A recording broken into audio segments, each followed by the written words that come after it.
Hello friends, मैं मनोज आप सभी का एक बार फिर डायनेमिक स्टडीज़ में स्वागत करता हूं। दोस्तों, in over last lecture we have seen mechanical properties. ठीक है, लास्ट लेक्चर में हमने देखा है मैकेनिकल प्रॉपर्टीज़। हम अपना चैप्टर 1 कंप्लीट कर चुके हैं जिसका नाम था मैकेनिकल प्रॉपर्टीज़। ठीक है, मैकेनिकल प्रॉपर्टीज़ हमने 8 टाइप्स की देखी है। कौन कौन सी देखी है हमने? Elasticity, plasticity, ductility, brittleness, toughness, hardness and over strength. ठीक है, ये अपने हम मैकेनिकल प्रॉपर्टीज़ देख चुके हैं। उसके बाद फिर हमने मैकेनिकल प्रॉपर्टीज़ पर डिफरेंट क्वेश्चंस किए जो प्रीवियस ईयर्स में डिफरेंट एग्जाम्स में आ चुके हैं। और फिर हमने एक काफ़ी इम्पोर्टेंट हमने टॉपिक देखा था जिसका नाम था हमारा होमोजीनियस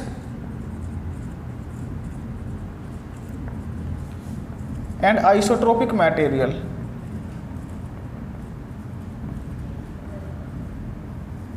ठीक है, तो लास्ट टॉपिक जहाँ पर हमने अपने डिस्कशन को छोड़ा था वो था हमारा होमोजीनियस एंड आइसोट्रोपिक मटेरियल। इससे पहले हम मैकेनिकल प्रॉपर्टीज को कंप्लीट कर चुके थे। इस पर हमने कुछ क्वेश्चंस भी लगाए थे, but the previous topic which we have completed is homogeneous and isotropic material. ठीक है, तो एक बार आप सोचिए कि मैंने होमोजीनियस मटेरियल में और आइसोट्रोपिक मटेरियल में आपको क्या इंपॉर्टेंट पॉइंट्स बताए थे।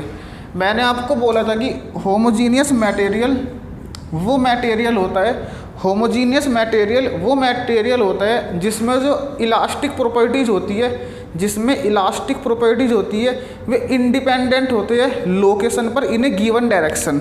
ठीक है, मैंने आपको लास्ट लेक्चर में बोला था कि जो हमारे होमोजीनियस मटेरियल होते हैं उनमें जो इलास्टिक प्रॉपर्टीज होती है, elastic properties are independent of location.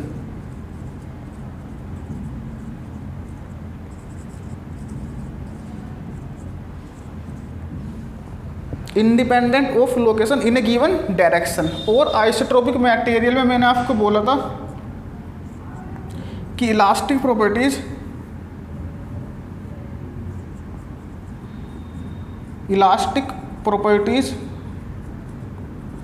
Are independent of direction.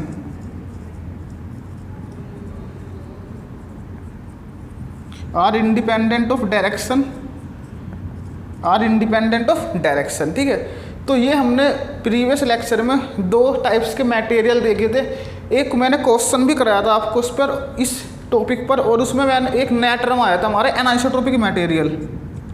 Anisotropic material, तो एनाइसोट्रोपिक मटेरियल वो मटेरियल होता है, anisotropic material is reverse to isotropic material, means elastic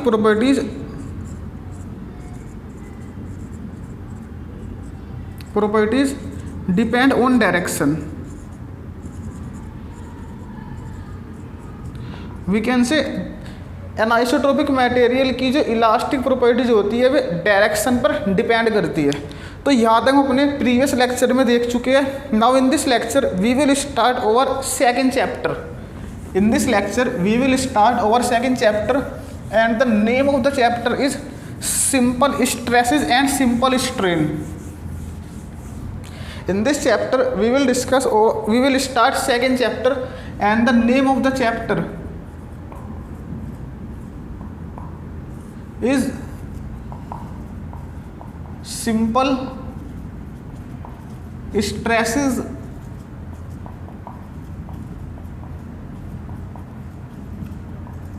and simple strain। दोस्तों, ये जो चैप्टर है सेकंड चैप्टर, ये सेकंड चैप्टर बहुत इंपॉर्टेंट है अगर आपको स्ट्रेंथ ऑफ मटेरियल में अपना बेस स्ट्रॉन्ग करना है, क्योंकि इस चैप्टर में आप काफ़ी जो बार बार स्ट्रेंथ ऑफ मटेरियल में टर्म्स यूज़ होएंगे वे काफ़ी टर्म्स इसमें आएंगे। जैसे कि इसमें आप देखोगे कि स्ट्रेसेस क्या होती है, स्ट्रेन क्या होती है, और आपकी थर्मल स्ट्रेसेस क्या होती है। इस चैप्टर में आप काफ़ी नए नए टर्म्स देखोगे। ठीक है, तो this chapter is very important. So without wasting over time we will start first topic of this chapter and the topic is stresses.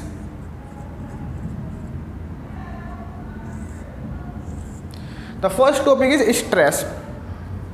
जैसे कि अपने फर्स्ट लेक्चर में जब मैंने आपको इंट्रोडक्शन दिया था तो उसमें मैंने आपको स्ट्रेस और स्ट्रेन के बारे में एक सिंपल सा कंसेप्ट बताया था। मैंने आपको वहाँ पर बताया था, याद कीजिए, कि stress is the internal resisting force per unit area. मैंने आपको बताया था कि stress is the internal resisting force per unit area. तो नाउ इसी डेफिनेशन को हम आगे थोड़ा एक्सपेंड करके मैं आपको समझाऊंगा कि स्ट्रेस क्या होती है, टाइप्स ऑफ स्ट्रेसेस, दोनों चीज़, स्ट्रेस किस टाइप की क्वांटिटी है, स्ट्रेस की यूनिट क्या होती है, ये सब पॉइंट्स मैं आपके साथ यहाँ पर डिस्कस करूँगा। ठीक है, तो सबसे पहले तो हमको नोट करने की ज़रूरत है कि व्हाट इज़ स्ट्रेस। तो सिंपल स्ट्रेस की डेफिनेशन लिखेंगे जो काफ़ी बार डिफरेंट एग्जाम में पूछी जा चुकी है। तो simply stress is the internal resisting force per unit area. This is stress. Stress is the internal resisting force per unit area. तो अब आपके माइंड में क्वेश्चन आएगा कि इंटरनल रेसिस्टिंग फोर्स क्या है ये। इसको देखेंगे जब स्ट्रेस की डेफिनेशन लिखी जाएगी यहाँ पर, उसके बाद मैं आपको एक फिगर से इंटरनल रेसिस्टिंग फोर्स के बारे में बताऊंगा कि ये क्या होती है। अभी सिर्फ स्ट्रेस की डेफिनेशन लिखेंगे। तो first definition is stress is internal resisting force per unit area, और we can say intensity of force is stress. We can say intensity of force is stress. एक डेफिनेशन इसकी हो रही, we can say resistance to deformation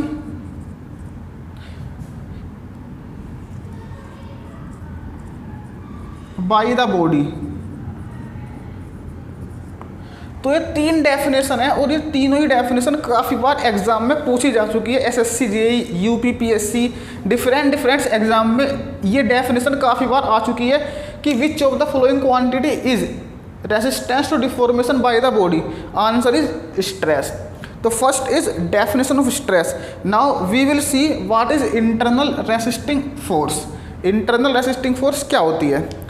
तो stress को अच्छे से समझने के लिए we have to consider a prismatic bar. We have to consider a prismatic bar. So consider a prismatic bar. Consider a prismatic bar.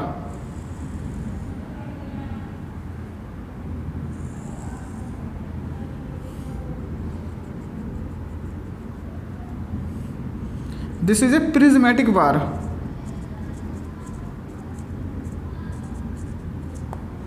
तो क्वेश्चन आता है what is prismatic bar. Prismatic bar किस टाइप का बार होता है, prismatic bar की क्या characteristic होती है। पहला क्वेश्चन तो अपने सामने ही आ जाता है कि प्रिज्मेटिक बार क्या होता है। तो देखो सिंपली साइड में एक बॉक्स बनाकर यहाँ पर नोट करो कि prismatic bar have uniform cross section through out the length. Means पूरी लेंथ, इसकी लेंथ सपोज करो L है, तो पूरी लेंथ पर जो उसका क्रॉस सेक्शन है वो यूनिफॉर्म है। अगर ऐसा कोई हमारा बार है तो उस बार को हम बोलेंगे प्रिज्मेटिक बार। तो ये हमने देखा कि प्रिज्मेटिक बार क्या होता है। ठीक है, तो हमने यहाँ पर कंसिडर किया एक प्रिज्मेटिक बार। मैंने यहाँ पर कंसिडर किया एक प्रिज्मेटिक बार, और उस प्रिज्मेटिक बार पर हमने लगाया एक लोड P। हमने इस प्रिज्मेटिक बार पर लगाया लोड P। नाउ इस प्रिज्मेटिक बार पर हमने लगाया लोड P। ठीक है, तो इस लोड P लगाया। अब मैं यहाँ पर एक सेक्शन को कट कर देता हूँ। The section is MN। ये हमारा प्रिज्मेटिक बार है। इस प्रिज्मेटिक बार पर मैंने लोड लगाया P। अब मैंने अपने इस बार को दो पार्ट में कट कर लिया by section MN, and this is left, this is right portion, this is left portion. ठीक है, ये जो अपना प्रिज्मेटिक बार है ये अपना इक्विलिब्रियम कंडीशन में है। वाई? बिकॉज इस बार में देखो इक्विलिब्रियम की तीन कंडीशन होती है। ये आप देखोगे इंजीनियरिंग मैकेनिक्स में इक्विलिब्रियम की किसी भी बॉडी, कोई भी बॉडी इक्विलिब्रियम में तब होगी अगर वो 3 कंडीशन सेटिस्फाई कर रही है। तो वे 3 कंडीशन साइड में बॉक्स बनाकर इसको भी नोट करिए। For equilibrium summation f x should be 0, summation f y should be 0 and summation m and summation n should be 0। ये 3 कंडीशन है। अगर ये तीनों कंडीशन सेटिस्फाई हो रही है तो अपना कोई भी बॉडी इक्विलिब्रियम कंडीशन में रहेगी। अब इसको देखो आप, अब इस प्रिज्मेटिक बार को देखो। इनिशियली इस पर लग रहा है p load, both in positive x direction and in positive y in negative x direction. This is if अगर हम कोऑर्डिनेट सिस्टम देखें तो ये एक्स और ये वाई, तो वाई डायरेक्शन में कोई लोड नहीं लग रहा है, एक्स डायरेक्शन में पॉजिटिव एक्स और निगेटिव एक्स दोनों ही डायरेक्शन में पी लोड लग रहा है। So this prismatic bar is under equilibrium. ठीक है, since this prismatic bar is under equilibrium तो एवरी पार्ट, इस बार का हर कंपोनेंट, हर पोर्शन इक्विलिब्रियम कंडीशन में रहेगा। ठीक है, ये भी एक कंडीशन होती है जिसको आप पढ़ोगे इंजीनियरिंग मैकेनिक्स में। अब हमने इसका कोई सा भी एक पोर्शन, चाहे राइट या लेफ्ट, अब हम इसको सेपरेट लाते हैं। ठीक है, अब हमने इसके एक पोर्शन को, सपोज हम इसके राइट पोर्शन को सेपरेट करते हैं। ठीक है, हमने इस राइट पोर्शन को सेपरेट किया। Since the prismatic bar is under equilibrium, तो इसका हर कंपोनेंट, इसका हर पार्ट भी इक्विलिब्रियम में रहेगा। तो अगर ये पूरा इक्विलिब्रियम में है तो ये भी इक्विलिब्रियम में रहेगा। तो ये इक्विलिब्रियम में कब रह पाएगा? अगर इस पर लगेगी इस डायरेक्शन में एक फोर्स P। इसको इक्विलिब्रियम में रहने के लिए एक फोर्स लगनी चाहिए P इन अपोजिट डायरेक्शन, तभी ये हमारा पार्ट जो है इस प्रिज्मेटिक बार का इक्विलिब्रियम में रह सकता है। And what is this force? This force is the internal resisting force.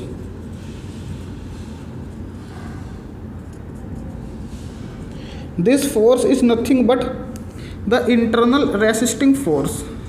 ठीक है, तो ये जो इंटरनल रेसिस्टिंग फोर्स है, ये फोर्स हमारी आती है मॉलिक्यूल्स की वजह से। जो अपने मॉलिक्यूल होते हैं ना, जो मॉलिक्यूल इस पार्ट, जो इस कंपोनेंट के जो मॉलिक्यूल्स है, तो वे मॉलिक्यूल इस अप्लाइड फोर्स को रेसिस्टेंस प्रोवाइड करते हैं। ये मॉलिक्यूल जो देखो इस बार में मिलियंस ऑफ, मालूम नहीं कितने भी मॉलिक्यूल, इनफाइनाइट मॉलिक्यूल्स है इस बार में, इनफाइनाइट मॉलिक्यूल्स है। तो जब मैं राइट डायरेक्शन में लोड लगाऊंगा तो ये मॉलिक्यूल इस लोड को रेसिस्ट करेंगे, क्योंकि ये मॉलिक्यूल इक्विलिब्रियम कंडीशन में रहना चाहते हैं। तो जब मैं P लोड लगाऊंगा इन राइट डायरेक्शन तो ये मॉलिक्यूल इस लोड को रेसिस्ट करेंगे और अपोजिट डायरेक्शन में सेम लोड, अपोजिट डायरेक्शन में जो अप्लाइड लोड है, इस लोड के अपोजिट डायरेक्शन में सेम लोड लगाएंगे। So this is resistance which is offered by the molecule to the applied load. So P is the resistance, P is the resisting force which is offered by the molecule, which is offered by the molecule due to the applied load। समझे? ये जो अपना P है जो opposite direction में आया, ये अपना वो रेसिस्टेंस है जो मॉलिक्यूल्स ऑफर करते हैं। कब? जब हम कंपोनेंट पर लगाएंगे लोड अप्लाइड, जब हम कंपोनेंट पर लोड अप्लाई करेंगे। क्यों ऑफर करेंगे? ताकि ये कंपोनेंट इक्विलिब्रियम कंडीशन में रह सके। So this is the internal resisting force. Now मैंने क्या बोला? Internal resisting force per unit area is known as stress. So this internal resisting force, this internal resisting force per unit area, area कौन सा area? वो area जिस पर, और एक बात और ध्यान रखना, ये जो इंटरनल रेसिस्टिंग फोर्स है ना, ये यूनिफॉर्मली डिस्ट्रीब्यूट रहती है क्रॉस सेक्शन पर। This internal resisting force will be uniformly distributed on the cross section। इस क्रॉस सेक्शन पर सपोज करो ये इस तरीके से अपना बार है। ठीक है, सपोज करो ये अपना बार हो गया। ठीक है, तो मैंने यहाँ से लगाया लोड P और ये अपना हो गया ये वाला cross section. So this is the cross section, this is cross section. ये जो पूरा आपको दिख रहा है ये वाइट ये क्रॉस सेक्शन है। तो इस क्रॉस सेक्शन पर यूनिफॉर्मली डिस्ट्रीब्यूटेड रहेगी अपना क्या? Internal resisting force. Simple. So this internal resisting force per unit area, कौन सा एरिया? वो एरिया जो इस लोड के नॉर्मल है, मतलब कि वो एरिया जिस पर ये लोड तुम्हारा, जिस पर इंटरनल रेसिस्टिंग फोर्स एक्ट कर रहा है, वो area. So internal resisting force per unit area is known as stress. Internal resisting force per unit area is known as stress. So ये internal resisting force per unit area होती है अपनी stress. So this is stress. ये stress की definition है जो मैंने ऊपर बोली, और ये यहाँ से मैंने आपको समझाया कि what is internal resisting force. तो इंटरनल रेसिस्टिंग फोर्स वो फोर्स है जो मॉलिक्यूल्स ऑफर करते हैं, और वी कैन से वो रेसिस्टिंग फोर्स है जो मॉलिक्यूल ऑफर करते हैं। क्यों? ताकि हमारा कंपोनेंट इक्विलिब्रियम में रह सके। इक्विलिब्रियम में रहने के लिए मॉलिक्यूल्स एक इंटरनल रेसिस्टिंग फोर्स ऑफर करते हैं, सिंपल। और वो internal resisting force per unit area is known as stress. और one important thing is stress can be denoted by sigma. Stress is denoted by sigma, so we can say it is sigma. So this is the definition of stress. I think आप सब इसको समझ गए होंगे कि stress क्या होती है। ठीक है, अब मैं आपको स्ट्रेस के बारे में कुछ पॉइंट लिखवाऊंगा, उनको नोट करिए। पहले तो आपको ये सब नोट करना है जो मैंने बोर्ड पर लिखा है। जो चीज़ मैं साइड में बॉक्स में बनवाता हूँ वे चीज़ डायरेक्टली क्वेश्चन से जो एग्जाम में पूछे गए हैं। जैसे कि काफ़ी बार प्रिज्मेटिक बार आ चुका है, इक्विलिब्रियम की कंडीशन क्या होती है। ऐसे ही मैंने आपको सेकंड लेक्चर में जब मैंने प्रॉपर्टीज स्टार्ट किया था तो मैंने आपको लिखवाया था कि एक्सटेंसिव प्रॉपर्टी और इंटेंसिव प्रॉपर्टी क्या होती है, वो नोट करने के लिए बोला था। तो ऐसे ऐसे जो मैं आपको साइड में बॉक्स बनाकर नोट कराता हूँ वे इंपॉर्टेंट पॉइंट्स होते हैं। ठीक है, तो ये हमने देखा कि स्ट्रेस की डेफिनेशन क्या है। ठीक है, नाउ नेक्स्ट हम देखेंगे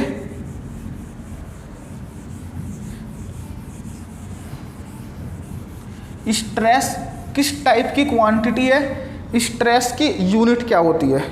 ठीक है, अब हम देखेंगे, अभी हमारा स्ट्रेस ही चल रहा है, अब हम देखेंगे स्ट्रेस किस टाइप की क्वांटिटी है।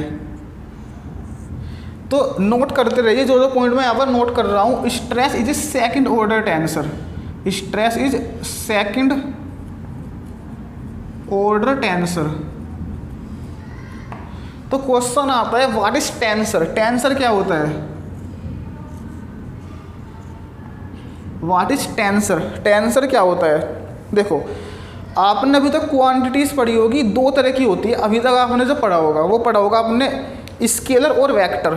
अभी तक जो आपने पढ़ी है वो आपने पढ़ी है टू टाइप्स ऑफ क्वांटिटी। अभी तक आपने पढ़ी है क्वांटिटी दो तरह की,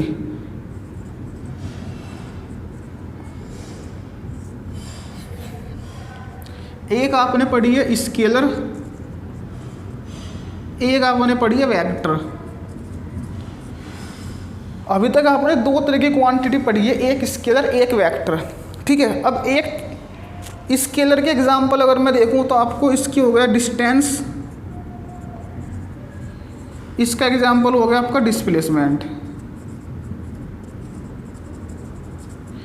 ठीक है, तो स्केलर क्या होती है? स्केलर वे क्वांटिटीज होती है जिनको डिफाइन करने के लिए हमको सिर्फ और सिर्फ मैग्नीट्यूड की ज़रूरत होती है, डायरेक्शन इसमें कोई रोल प्ले नहीं करता है। लेकिन वेक्टर वे क्वांटिटीज होती है जिनको रिप्रेजेंट करने के लिए हमको मैग्नीट्यूड और डायरेक्शन दोनों चीज़ की ज़रूरत होती है। तो ये हो गया स्केलर, ये हो गया वेक्टर। अब ऐसे ही हमारी एक नई चीज़ होती है जिसको हम बोलते हैं tensor. Tensor, now tensor is important. देखो, टेंसर वे क्वांटिटीज होती है जिनको हम सिर्फ मैग्नीट्यूड और डायरेक्शन से रिप्रेजेंट नहीं कर सकते। So tensor are represented, we can say completely represented those quantities. थोड़ा यहाँ पर लिखता हूँ मैं इसको सही से, quantities which are completely represented by magnitude, direction and plane। समझे? मतलब कि सिर्फ मैग्नीट्यूड और डायरेक्शन से आप टेंसर क्वांटिटीज। देखो, टेंसर क्वांटिटी क्या होती है अगर मैं आपको देखूं तो vector is first order tensor,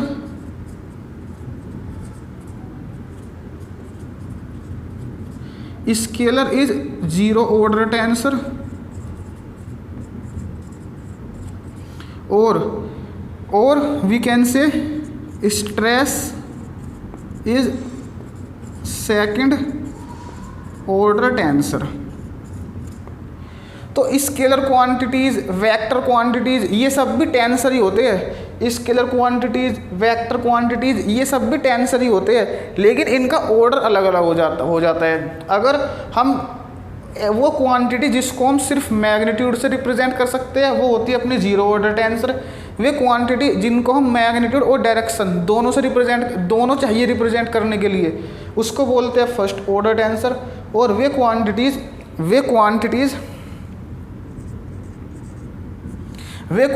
इसे सेकंड ऑर्डर टेंसर। वे क्वांटिटीज जिनको रिप्रेजेंट करने के लिए हमको मैग्नीट्यूड, डायरेक्शन और प्लेन तीनों की ज़रूरत होती है, उनको बोलते हैं second order tensor. Example is stress और स्ट्रेन। जब आगे बढ़ेगी वे भी अपनी सेकंड ऑर्डर टेंसर ही होता है, ठीक है। तो स्ट्रेस को हम प्लेन की ज़रूरत कैसे पड़ती है, स्ट्रेस को रिप्रेजेंट करने के लिए प्लेन की ज़रूरत कैसी पड़ती है, इसको देखेंगे हम जब हम आपको बताएंगे नोटेशन ऑफ स्ट्रेसेस, कि स्ट्रेसेस को हम किसी भी प्लेन में कैसे रिप्रेजेंट करते हैं। आगे हम रिप्रेजेंटेशन ऑफ स्ट्रेसेस देखेंगे, वहाँ पर इस चीज़ को हम तब समझेंगे कि कैसे प्लेन यूज करते हैं हम स्ट्रेस को रिप्रेजेंट करने के लिए। Right now you have to remember only one point, and the point is stress is a second order tensor. Stress is a second order tensor, ये आपको याद रखना है। नेक्स्ट चीज़ इज इसकी यूनिट क्या होती है, स्ट्रेस की यूनिट क्या होती है। अगर देखें तो इसकी यूनिट होती है stress is force per unit area means newton per metre square and this is pascal, और we can say PA pascal, ठीक है। अब पास्कल जो एक छोटी यूनिट हो गई, अब अगर हमको इसको ही कन्वर्ट करना है बड़ी यूनिट में तो it will be mega pascal, and it can B giga pascal. So 1 mega pascal 1 giga pascal, 1 mega pascal is 10 की पावर 6 पास्कल और 1 गीगा पास्कल इज 10 की पावर 9 पास्कल। और एक टर्म हो रहा था यहाँ पर, तुम लिख सकते हो 1 kilo pascal, 1 kilo pascal is 10 की पावर 3 पास्कल। तो यूनिट हो गई स्ट्रेस की, ठीक है।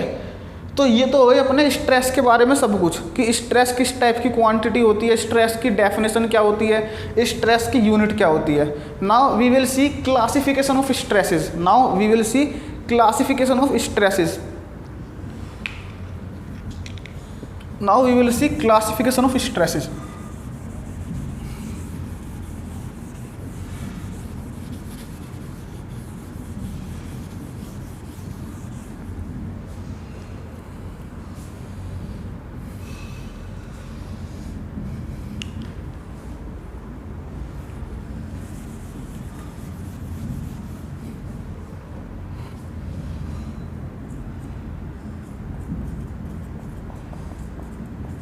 Now classification of stresses। तो सिंपली स्ट्रेस अपनी stress can be normal, it can be shear, can be bending stress, can be shear stress, can be normal stress and can be torsional stress, ठीक है। Stress और भी हो सकती है, bearing stress भी हो सकती है, बट हम देखेंगे mainly normal stress, shear stress, bending stress and torsional stress. देखो अब हमारी ये स्ट्रेस है, ये डिपेंड करती है क्रॉस सेक्शन पर। मतलब कि अगर हमारा जो मैंने अभी सेक्शन कट किया था, जो मैंने एक प्रिज्मेटिक बार था हमारा, हमने अभी स्ट्रेस को डिफाइन करने के लिए एक प्रिज्मेटिक बार माना था मैंने, ठीक है। उस प्रिज्मेटिक बार का मैंने राइट पोर्शन लिया था, उस प्रिज्मेटिक के राइट पोर्शन पर इधर से लग रहा था P और इधर से लग रही थी internal resisting force, uniformly distributed internal resisting force, that is P, ठीक है। तो अब अगर मैं इस सेक्शन, सपोज करो ये मेरा MN सेक्शन था जो मैंने कट किया, MN सेक्शन, तो ये मेरा MN सेक्शन है। अगर स्ट्रेस, ध्यान से सुनना जो मैं बोल रहा हूँ, अगर stress normal to the plane, अगर स्ट्रेस है normal to the plane then the stress will be normal stress. अगर स्ट्रेस एक्ट कर रही है नॉर्मल टू द सेक्शन, वो सेक्शन जो मैंने कट किया है अगर उस सेक्शन के नॉर्मल स्ट्रेस लग रही है तो उस स्ट्रेस को हम बोलेंगे नॉर्मल स्ट्रेस। अगर स्ट्रेस हमारी normal to the cross section है, अगर stress normal to the section है जो हमने कट किया है तो हमारी स्ट्रेस रहेगी नॉर्मल स्ट्रेस। ठीक है। Now stress can be of two type, normal stress can be of two type, it can be tensile, it can be compressive. Normal stress can be of two type, it can be tensile, it can be compressive. Tensile stress होती है positive, compressive stress होती है negative. ठीक है। ये जो मैं point लिख रहा हूँ इनको साथ के साथ नोट करते हुए चलो, ये काफ़ी इंपॉर्टेंट पॉइंट्स है, डायरेक्टली एग्जाम में पूछे जा सकते हैं। ठीक है। तो tensile normal stress can be tensile, can be compressive. Tensile stress is positive और कंप्रेसिव स्ट्रेस होती है अपनी नेचर में, साइन में निगेटिव। अब टेंसाइल स्ट्रेस हमारी कब जनरेट होएगी? सिंपल, अगर कोई आपका कंपोनेंट है, suppose this is the component, अगर आपने इस कंपोनेंट को स्ट्रेस किया, अगर आपने इस कंपोनेंट पे पुलिंग फोर्स लगाई तो इस कंपोनेंट के अंदर आएगी tensile stress. On the other hand अगर आपने इस कंपोनेंट को कंप्रेस किया, अगर आपने इस कंपोनेंट पे पुशिंग फोर्स लगाई तो आपकी हो जाएगी स्ट्रेस कंप्रेसिव स्ट्रेस। तो टेंसाइल स्ट्रेस दो कंडीशन में आती है, अगर हमने इफ बॉडी इज स्ट्रेच्ड, अगर बॉडी को हमने स्ट्रेस किया, खींचा और हमने पुल किया, अगर हमने बॉडी को पुल किया, अगर हमने बॉडी को स्ट्रेच किया और अगर हमने बॉडी को पुल किया तो जो हमारी स्ट्रेस आएगी वो आएगी tensile stress. On the other hand अगर हमने बॉडी पर पुशिंग करी, अगर हमने बॉडी को पुशिंग करी तो हमारी स्ट्रेस आएगी compressive stress. So this is about normal stress. Now next is shear stress. Next is shear stress. तो इसमें पॉइंट लिखिए आपकी शियर स्ट्रेस एक्ट पैरेलल और we can say tangential to section. ये जो सिंबल है दिस इज, इसका मतलब होता है पैरेलल। ठीक है, इसका मतलब होता है पैरेलल। देखो मैं जब आपको सोम कराऊंगा तो मैं कहीं कहीं पर शॉर्टकट सिंबल यूज़ करूंगा, तो उसके एक बार आप नोट कर लीजिए। अगर मैं ये बनाता हूं तो इसका मतलब हो गया क्रॉस सेक्शन, इसका मतलब होता है पैरेलल। ठीक है, इसका मतलब हो गया क्रॉस सेक्शन, इसका मतलब होता है पैरेलल। ठीक है। तो शियर स्ट्रेस वो स्ट्रेस होती है, शियर स्ट्रेस वो स्ट्रेस होती है जो एक्ट करती है पैरेलल और we can say tangential to the section. ठीक है। अब देखो शियर स्ट्रेस कहाँ पर आती है? शियर स्ट्रेस बेसिकली आपकी रिविट में और बोल्ट में आती है। ठीक है। तो shear stress found, it is find in rivet and bolt joint.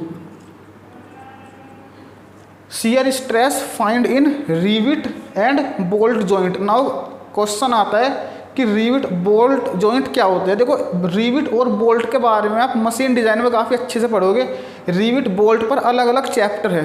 ठीक है। फिर भी मैं आपको बताऊं, रिविट जॉइंट हमारे दो तरह के होते हैं, butt joint, lap joint. So basically ये जो अपने रिविट जॉइंट होते हैं ये हमारी दो प्लेट को जॉइन करने में यूज़ होते हैं। ठीक है।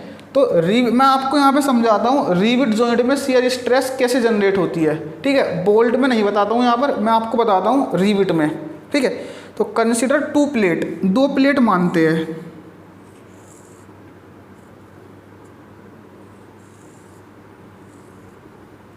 ठीक है, दो प्लेट मानो, एक प्लेट ये हो गई, एक प्लेट ये, दोनों को एक दूसरे के ऊपर रख देते हैं। ठीक है। अब हमको इन दोनों प्लेट को ज्वाइन करना है, तो इन दोनों प्लेट को ज्वाइन करने के लिए मैं यूज़ करूंगा रिविट।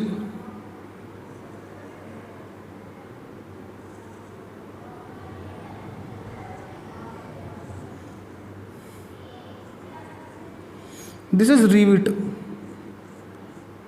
ये जो ब्लू मार्कर से जो मैंने आपको यहाँ पर बनाया ये हमारा रिविट हो गया। ये दोनों हो गई प्लेट। नाउ दोनों प्लेट पर मैंने लगाया पीपी लोड। इस रिविट का डायमीटर हो गया स्मॉल डी, ठीक है। अब देखो यहाँ पर अगर मैं रिविट को बनाता हूँ सेपरेट, तो ये मेरे पास हो गया रिविट,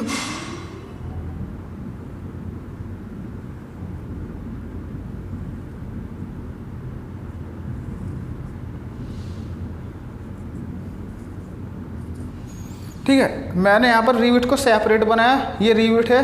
अब मैं यहाँ पर लेता हूँ ये क्रॉस सेक्शन, ये सेक्शन रिविट का MN सेक्शन, रिविट है, इस रिविट का मैंने लिया M और N सेक्शन, ठीक है। तो मैंने MN सेक्शन लिया, सिंपल। अब लोड लग रहा है मेरा कैसे,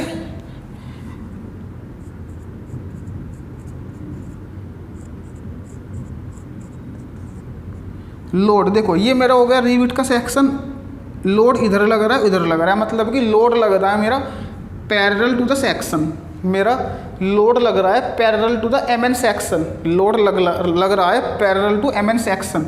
अगर ये मेरा क्रॉस सेक्शन है तो मेरा लोड लग रहा है दिस वन, ये है मेरा लोड P। तो shear stress is P upon cross section area.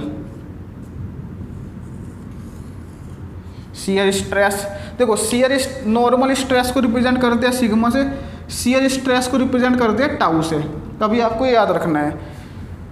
तो मैंने क्या बोला कि शियर स्ट्रेस हमारी एक्ट करती है पैरेलल और tangential to section. So this is the section MN। इस MN सेक्शन के देखो लोड अपना एक्ट कर रहा है पैरेलल, जब लोड पैरेलल एक्ट कर रहा है तो हमारी शियर स्ट्रेस भी पैरेलली एक्ट करेगी। तो if this is the cross section, अगर ये मेरा क्रॉस सेक्शन है, अगर ये मेरा क्रॉस सेक्शन हो गया, ठीक है, तो इस क्रॉस सेक्शन के लोड P एक्ट कर रहा है पैरेलल, और इसका क्रॉस सेक्शन एरिया हो गया AS। So shear stress is load per unit area. मैंने बोला था कि stress is the internal resisting force per unit area.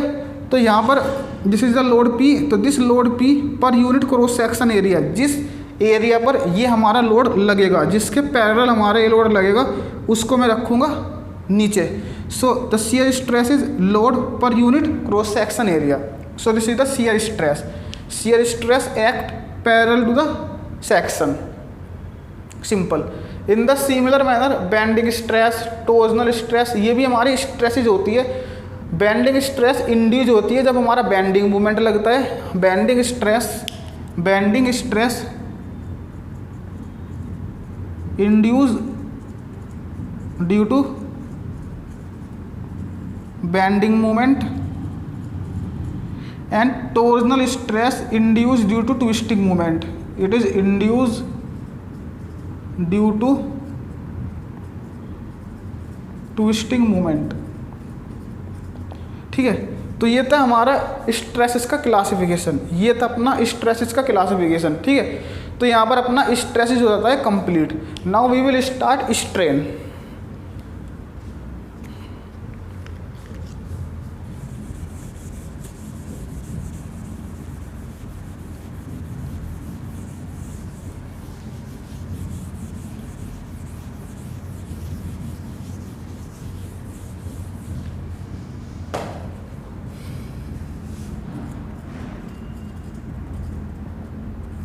In over first lecture में मैंने आपको ये भी बताया था कि स्ट्रेन क्या होती है। तो सिंपल मैंने आपको वहाँ पर बताया था कि स्ट्रेन होती है हमारी डिफॉर्मेशन पर यूनिट लेंथ, ठीक है। मैंने आपको बताया था कि deformation per unit length. Same चीज़ मैं यहाँ पर लिख रहा हूँ कि strain is deformation per unit length, ठीक है। इसको अगर फिगर से देखें तो सिमिलर वे में हम एग्ज्यूम करेंगे एक प्रिज्मेटिक बार जिसकी इनिशियल लेंथ हो गई L, इस पर मैंने लोड लगाया P। Due to the application of load इस प्रिज्मेटिक बार की लेंथ हमारी इंक्रीज हो गई L प्लस डेल्टा।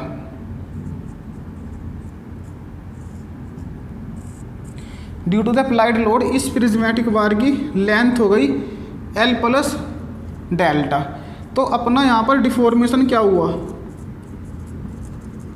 डिफॉर्मेशन हुआ है अपना L plus delta minus L is equal to delta. So strain is deformation per unit length. तो deformation per unit length का मतलब क्या है, डिफॉर्मेशन कितना हुआ है डेल्टा पर यूनिट लेंथ, लेंथ कितनी है initial L. So strain is deformation per unit length. अगर मैं बताऊंगा स्ट्रेस को किससे डिनोट करते हैं, तो stress is denoted by epsilon. Strain is denoted by epsilon. So this is, so we can say the strain is equal to deformation per unit length. Strain is deformation per unit length. तो अगर मैं strain की unit देखूं तो deformation की unit क्या हो जाएगी मीटर, लेंथ की यूनिट क्या हो जाएगी मीटर, तो मीटर से metre cancel. So strain is unitless. काफ़ी एग्जाम में क्वेश्चन आ चुका है कि स्ट्रेन की यूनिट क्या होती है, स्ट्रेन की यूनिट क्या होती है। तो स्ट्रेन की यूनिट होती है यूनिटलेस, स्ट्रेन की यूनिट नहीं होती है, स्ट्रेन की यूनिट नहीं होती है, स्ट्रेन अपना यूनिटलेस क्वांटिटी होता है। नेक्स्ट चीज़ आती है कि स्ट्रेन किस टाइप की क्वांटिटी है, स्ट्रेन इज स्केलर, वेक्टर और इट इज टेंसर। तो आंसर इज स्ट्रेन इज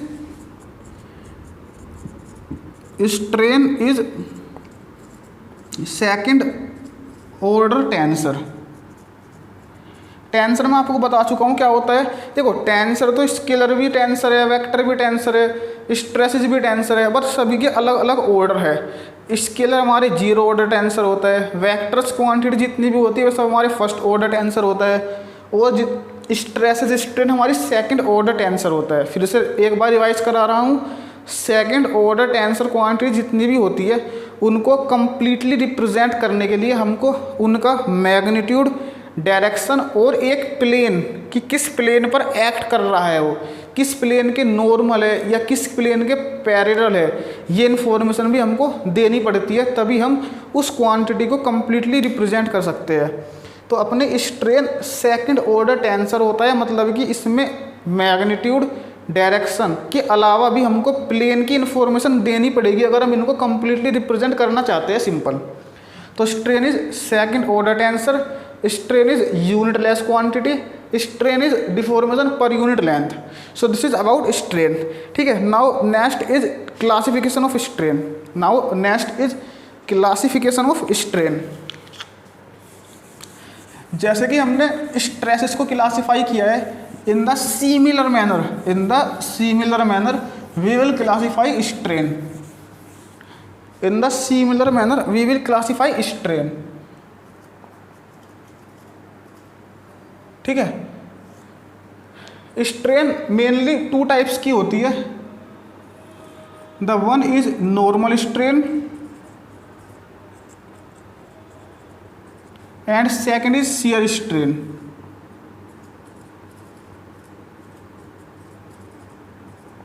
ठीक है। नॉर्मल स्ट्रेन फिर से तीन टाइप की होती है। Normal strain can be longitudinal, can be lateral and can be volumetric. देखो पहले मैं आपको बताता हूँ ये तीनों की तीनों जितनी भी हमारी तीनों स्ट्रेन है, ये तीनों टेंसाइल भी हो सकती है और तीनों कंप्रेसिव भी हो सकती है। मतलब पॉजिटिव भी हो सकती है, मतलब पॉजिटिव और निगेटिव दोनों हो सकती है, ठीक है। पॉजिटिव का मतलब टेंसाइल हो सकती है, कंप्रेसिव का मतलब निगेटिव हो सकती है, ठीक है। पहले समझते हैं कि लॉन्गिट्यूडनल और लेटरल का क्या मतलब है। पहले समझते हैं लॉन्गिट्यूडनल और लेटरल का क्या मतलब है। देखो सिंपल, आप मेरी पहले बात सुनो ध्यान से। सपोज करो ये अपना कोई कंपोनेंट है, सपोज ये अपना कोई कंपोनेंट है, ठीक है।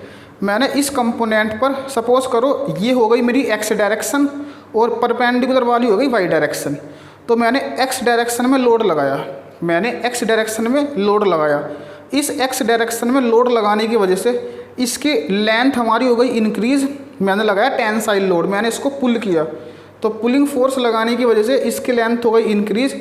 जब इसकी लेंथ इंक्रीज हो जाएगी तो डेफिनेटली इसकी वॉल्यूम तो सेम रहनी है, क्योंकि ये हमारी क्योंकि इसकी वॉल्यूम तो सेम रहनी है। सो क्योंकि प्लास्टिक डिफॉर्मेशन हुआ है ना, तो इसकी वॉल्यूम तो रहनी है सेम। तो अगर इसकी लेंथ इंक्रीज होनी है तो डेफिनेटली इसका डायमीटर हो जाएगा डिक्रीज। सो वो स्ट्रेन, फिर से सुनो, वो स्ट्रेन जो जिस डायरेक्शन में लोड हमने लगाया उस डायरेक्शन में जो हमारा स्ट्रेन आता है उसको तो बोलते हैं लॉन्गिट्यूडनल स्ट्रेन। सपोज मैंने एक्स डायरेक्शन में लोड लगाया तो जो उसकी लेंथ में, जो लेंथ की वजह से इसमें स्ट्रेन आएगा उसको बोलेंगे लॉन्गिट्यूडनल स्ट्रेन। और वो स्ट्रेन जो परपेंडिकुलर डायरेक्शन में आएगा, मतलब कि लेंथ में स्ट्रेन इज लॉन्गिट्यूडनल स्ट्रेन, और जो इसके डायमीटर में स्ट्रेन आएगा that is known as lateral strain. तो लॉन्गिट्यूडनल स्ट्रेन वो स्ट्रेन होता है जो उस डायरेक्शन में इंड्यूस होता है जिस डायरेक्शन में लोड लगता है। लॉन्गिट्यूडनल स्ट्रेन वो स्ट्रेन होता है जो अप्लाइड लोड की डायरेक्शन में स्ट्रेन आता है, उसको बोलते हैं लॉन्गिट्यूडनल स्ट्रेन। जो नॉर्मल आता है मीन्स लोड लग रहा है एक्स डायरेक्शन में, स्ट्रेन जो आएगा वाई डायरेक्शन में उसको बोलेंगे लेटरल स्ट्रेन। जैसे कि अपने प्रिज्मेटिक बार हो गया, इससे समझो आप अच्छे से। लोड लगाया P, इनिशियल लेंथ इसकी हो गई L0 और इनिशियल इसका डायमीटर हो गया D0। Initial length is L0 और इनिशियल डायमीटर इज D0। अब मैंने जैसे इस पर लोड लगाया तो लोड लगने की वजह से इसकी डायमेंशन में हो गया चेंज, और चेंज कुछ इस प्रकार से होता है कि इसकी लेंथ तो हो गई हमारी L0 प्लस डेल्टा, और इसका डायमीटर हो गया D0 minus delta dash, D0 minus delta dash.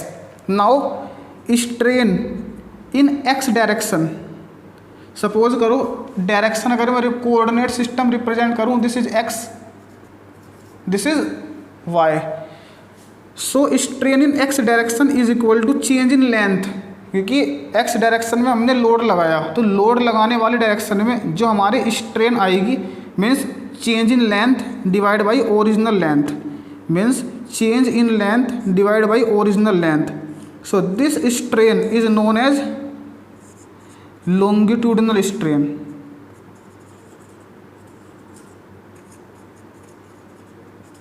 ठीक है। और अगर मैं देखूँ strain in a direction normal to the applied load, so load applied in a direction but due to the applied load strain also induce in y direction, so epsilon y is change in diameter, so minus D upon D0। This is lateral strain. देखो इस figure से मैंने आपको 4 type की strain समझाई है, longitudinal strain, lateral strain, this is tensile in nature, this is compressive. Positive का मतलब हो गया टेंसाइल और निगेटिव का मतलब हो गया कंप्रेसिव। तो इस डायग्राम से मैंने आपको 4 टाइप की स्ट्रेन बताई है, कौन कौन सी, लॉन्गिट्यूडनल, लेटरल, टेंसाइल और compressive. Understand. Third one is volumetric strain. तो सिंपली अगर मैं देखूं volumetric strain is change in volume divide by original volume. ठीक है। Volumetric strain is change in volume divide by original volume. This is about volumetric strain. Next type होती है अपनी shear strain. Shear strain, इसको सब जो मैं आपको लिखा है सबको नोट करो पॉज कर कर, and then we will start our shear strain.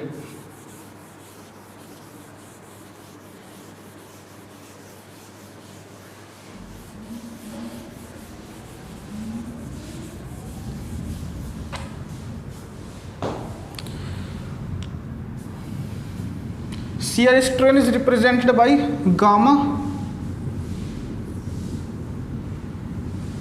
देखो शियर स्ट्रेन को समझने के लिए पहले हम एक डायग्राम ड्रॉ करते हैं, उससे शियर स्ट्रेन को निकालने की कोशिश करते हैं।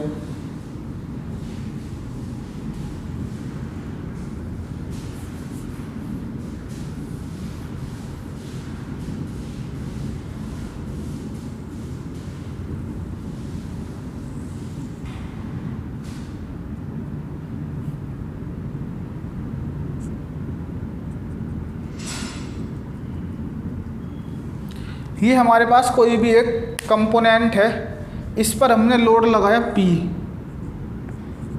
इस पर हमने लोड लगाया P, ठीक है।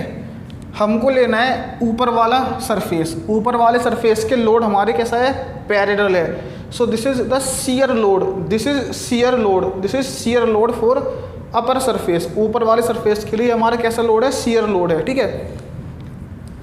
तो जब मैंने इस पर लोड लगाया टेंजेंशियल टू द सरफेस, तो इस नीचे वाला सरफेस हमारा फिक्स है, तो ऊपर वाला सरफेस हमारा डिफॉर्म हो जाएगा कुछ इस तरीके से।